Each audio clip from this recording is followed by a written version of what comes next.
ایران امریکہ دیرپا جنگ بندی کے لیے پاکستان کی کوششیں جاری۔ فیلڈ مارشل سید عاصم منیر آج تہران کا دورہ کریں گے۔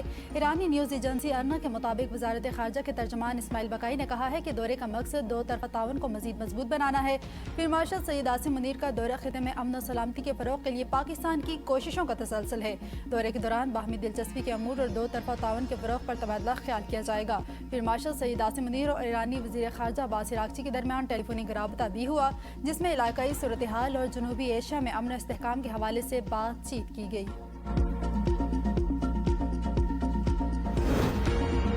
سندھ کابینہ کی میر رضا کیس کی تحقیقات کے لیے جوڈیشل کمیشن بنانے کی منظوری۔ Chief justice Sindh high court کو خط لکھ دیا۔ کمیشن کی سربراہی کے لیے حاضر سروس جج نامزد کرنے کی درخواست۔ میر رضا کے اہل خانہ نے جوڈیشل کمیشن کے قیام کی مخالفت کر دی۔ کہا، جوڈیشل کمیشن سے متعلق کسی قسم کی مشاورت نہیں کی گئی۔ میر رضا کے والد کے مطابق ہم JIT کی طرف جائیں گے، آج سندھ ہائی کورٹ سے رجوع کریں گے۔ ہمارے بچے کا بہیمانہ قتل ہوا، ہمیں انصاف فراہم کیا جائے۔ میر رضا علی کی ہمشیرہ کا کہنا ہے کہ ہم اس فیصلے کے ساتھ نہیں، ہم شروع سے تحقیقات سے مطمئن نہیں اور نہ ہی پولیس کی انکوائری کی جا رہی ہے۔ کس بنیاد پر یہ کمیشن بنایا جا رہا ہے؟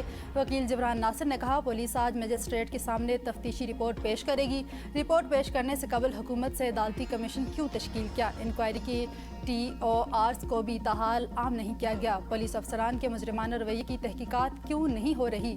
میر رضا کا خاندان عدالتی کمیشن کی مخالفت کرے گا۔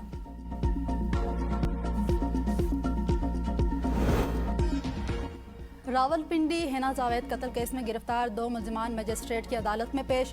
ملزمان کا 3 روزہ جسمانی ریمانڈ منظور۔ ملزمان میں مقتولہ کا شوہر فیصل اصغر اور ملازم ذیشان شامل۔ پولیس کے مطابق ملزمان سے واردات میں استعمال ہونے والی رسی اور تار بھی برآمد کر لی گئی۔ ملزمان کے DNA ٹیسٹ کے لیے نمونے بھی لیے جائیں گے۔ مرکزی ملزم فیصل اصغر نے ملازم کو قتل کی واردات میں شامل ہونے کے لیے پیسے دیے تھے۔ حنا جاوید کے اہل خانہ کا واقعے کی مکمل اور شفاف تحقیقات کا مطالبہ۔ اہل خانہ کا کہنا ہے کہ حنا جاوید کو تشدد کا نشانہ بنایا گیا، ملوث ملزمان کو قانون کے مطابق سزا دی جائے۔ کزن کے مطابق حنا جاوید کو انتہائی بے رحمی اور تشدد سے قتل کیا گیا۔ گردن کی ہڈی ٹوٹی ہوئی تھی، جسم پر تشدد کے بے شمار نشانات تھے۔ آزاد کشمیر قانون ساز اسمبلی میں مخصوص نشستوں پر پولنگ آج ہوگی۔ مخصوص نشستوں پر امیدواروں کی دستبرداری کا مرحلہ مکمل۔ شاہین کوثر ڈار نے خواتین کی مخصوص نشستوں پر کاغذات نامزدگی واپس لے لیے۔ اسپیکر، ڈپٹی اسپیکر کے انتخابات 25 اگست کو ہوگا۔ 17ویں قائد ایوان کی نامزدگی کے بعد 27 اگست کو تقریب خلق برداری ہوگی۔ شاہ غلام قادر یا طارق فاروق؟ آزاد کشمیر کا نیا وزیر اعظم کون؟ صدر نون لیگ نواز شریف کی زیر صدارت ذاتی عمرہ میں اہم اجلاس۔ بانی PTI کی ہسپتال منتقلی کے معاملے پر تبادلہ خیال۔ ملکی سیاسی صورتحال اور اہم امور پر مشاورت ہوئی۔ اپوزیشن جماعتوں کے ممکنہ اتحاد کے معاملے پر بھی گفتگو کی گئی۔ صدر نون لیگ نواز شریف نے کہا، پاکستان مزید کسی سیاسی و آئینی بحران کا متحمل نہیں ہو سکتا۔ میاں نواز شریف کا صدر مسلم لیگ نون آزاد کشمیر شاہ غلام قادر سے ٹیلی فونک رابطہ۔ آزاد کشمیر میں حکومت سازی کے امور پر مشاورت۔ اسپیکر اور اہم وزارتوں کے لیے ممکنہ امیدواروں کے ناموں پر تبادلہ خیال۔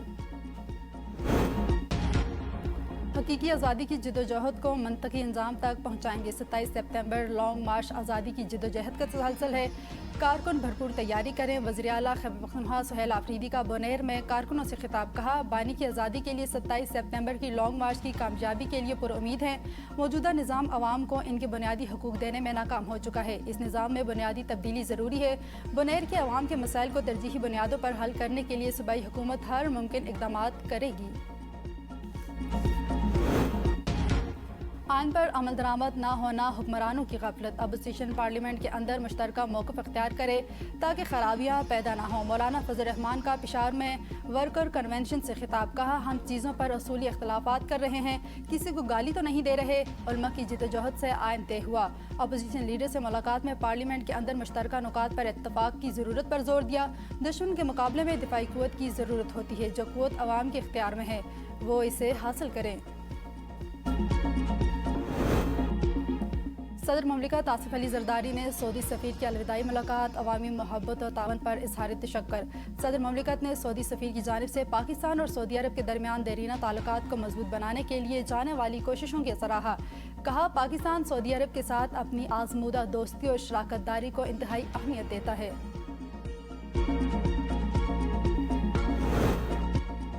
नायब वज़ीर-ए-आज़म इसहाक डार सरकारी दौरे पर लंदन पहुंच गए। दौरे के दौरान इसहाक डार बरतानवी वज़ीर ख़ारजा एडमिली बैंड और कॉमनवेल्थ हुक्काम समेत अहम शख्सियात से मुलाकातें करेंगे। नायब वज़ीर-ए-आज़म पाकिस्तानी और कश्मीरी कम्यूनिटी के रहनुमाओं से भी मुलाकातें करेंगे।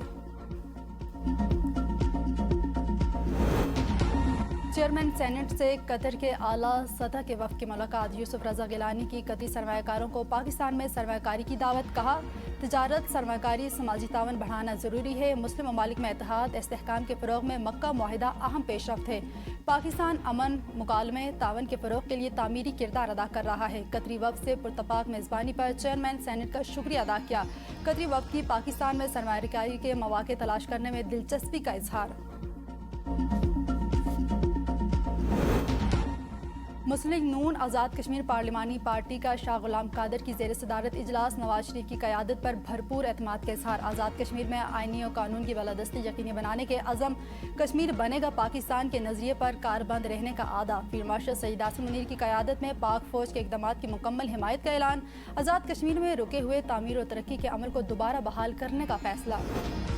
माजी में इत्तेहादियों का जमात इस्लामी को फ़ायदे के बजाय नुकसान ज़्यादा हुआ। किसी इत्तेहाद का हिस्सा नहीं बन रहे। अमीर जमात इस्लामी हाफिज़ नईमुर रहमान का लाहौर में धरने के शुरिका से खिताब। कहा, हुकूमत घुटने टेक कर हमारे पास आएगी। लाहौर अब निकलना शुरू हो गया है। ये तहरीक पूरे पाकिस्तान में आगे बढ़ेगी। पाकिस्तान को जमात इस्लामी जैसी पार्टी की ज़रूरत है। इन धरनों को बंद करने की कोशिश की तो हम पूरे लाहौर को बंद कर देंगे। निज़ाम में तब्दीली के लिए अपने बलबूते पर सियासी फोरम से आवाम का मुकदमा लड़ेंगे। पेट्रोल मसनूआत की कीमतों में यौमिया इजाफा। महंगाई ने अवाम की कमर तोड़ दी। सब्जी से फल तक हर चीज़ पहुँच से बाहर। 2 हफ्तों में सब्जियों और फलों की कीमतों में 100 से 150 रुपये फ़ी किलो का इजाफा हुआ। फलों की पेटियां भी 1000 से 2000 रुपये तक महंगी। दुकानदार भी परेशान। कद्दू 150 से बढ़कर 200 रुपये, गोभी 150 से बढ़कर 220 रुपये किलो, बंद गोभी 150 से बढ़कर 250 रुपये फ़ी किलो और मेथी 300 से बढ़कर 400 रुपये किलो होगी। शिमला मिर्च 300 से बढ़कर 350, प्याज 120 से बढ़कर 200 रुपये किलो और टमाटर की कीमत 200 से बढ़कर 250 रुपये किलो तक जा पहुंची। फलों की कीमतों में भी आवाम की पहुंच से बाहर। आड़ू का 6 किलो का कार्टन 950 रुपये, सेब की पेटी 2000 से बढ़कर 3000 रुपये, आम की पेटी 3000 से बढ़कर 5000, अंगूर की पेटी 4000। चीनी की दरामद से मुतालिक पॉलिसी वफाकी हुकूमत के अपने ही गले पड़ने लगी। महंगी मंगवाई गई चीनी सस्ती बरामद करने की इजाज़त। कौमी ख़जाने को अरबों रुपए का नुकसान। हमेयाजा आवाम को भुगतना पड़ गया। गुज़श्ता साल हुकूमत ने कीमतें कंट्रोल करने के नाम पर 3 लाख मेट्रिक टन चीनी मंगवाई। चीनी दरामद करने के लिए तमाम टैक्सेस और ड्यूटीज़ की छूट भी दी। टैक्सेस की छूट के बावजूद बरामदी चीनी मकामी मार्केट से भी महंगी पड़ी। हुकूमत ने शुगर मिल्स के पोर्टल बंद करके बरामदी चीनी बेचने की कोशिश की। तमाम तर कोशिशों के बावजूद गैर मेयारी और महंगी चीनी मार्केट में फ़रोख्त ना हो सकी। शुगर मिल एसोसिएशन हुकूमत से सरप्लस चीनी बरामद की इजाज़त देने पर इसरार कर रहे हैं। हुकूमत फौरी तौर पर 6,33,000 टन सरप्लस चीनी बरामद की इजाज़त। मौजे ख़त्म, पढ़ाई शुरू। 3 माह की तवील छुट्टियों के बाद पंजाब में आज से स्कूल दोबारा खुलेंगे। खेल कूद और सैर सपाटों की जगह तलबा के अब बस्ते, किताबें और होम वर्क संभालने का वक्त आ गया। छुट्टियों की आज़ादी ख़त्म होने के बाद नन्हे तलबा कल से एक बार फिर पढ़ाई की दुनिया में वापस लौटेंगे। आमद मुस्तफ़ा सल्लल्लाहु अलैहि वसल्लम मरहबा मरहबा। जश्न मिलादुन नबी की तैयारियां रूज पर। गली मोहल्ले और बाजार सज गए। फ़िज़ा दुरूदो सलाम से मुअत्तर रहे, लेकिन किरदार एतबार देता है। ईरान को वेनेज़ुएला बनाने की कोशिश नाकाम होगी। मज़ाहमत, इस्तेकामत और इत्तेहाद की ताकत से दुनिया को हैरान कर दिया। सदर मसूद पज़ेश्कियान का टीवी पर खिताब। कहा, ट्रंप आसानी से कहते हैं वो तबाहकुन और सख्त पाबंदियाँ आयद करेंगे। हम इस गैर मसावी जंग के बावजूद आवाम की खिदमत कर रहे हैं। ईरान मुकम्मल जंग में है। हम एक मुकम्मल पैमाने की मुआशी, फौजी और सिक्योरिटी जंग लड़ रहे हैं। ईरानी वज़ीर ख़ारजा अब्बास इराक़ची का कहना है, ट्रंप की धमकी पुरानी फिल्म, हम कई बार देख चुके हैं। ट्रंप की मुआशी जंग वही पुरानी अमरीकी गुंडागर्दी है। हम अमरीकी धमकियों का मुकाबला करना जानते हैं। पाबंदियों से खौफज़दा नहीं। अमरीका की तमाम चालें नाकाम हो चुकी हैं। ईरान की सलामती कौंसिल के सेक्रेटरी जनरल मोहसिन रज़ाई का कहना है, अमरीका की मुआशी जंग में मदद करने वाले ममालिक के मफादात को निशाना बनाएंगे। तेल का एक कतरा भी खलीज फारिस या अपना हरमत से नहीं गुजरने देंगे। तेल दरामद के लिए इस्तेमाल दीगर रास्तों को भी निशाना बनाएंगे। दुनिया समझ गई है ट्रंप अहमक शख्स है। आज का ईरान वो ईरान नहीं जो जंग से पहले था। ईरान जंग के लिए तैयार है। तर्जुमान ایرانی فوج بریگیڈیئر جنرل محمد اکریمینہ نے کہا ہے جنگ سے خطے میں نئی جغرافیائی سیاسی بیداری پیدا ہوئی، آبنا ہرمز کی اسٹریٹجک اہمیت اور اس پر اثر و رسوخ مزید واضح ہو گیا۔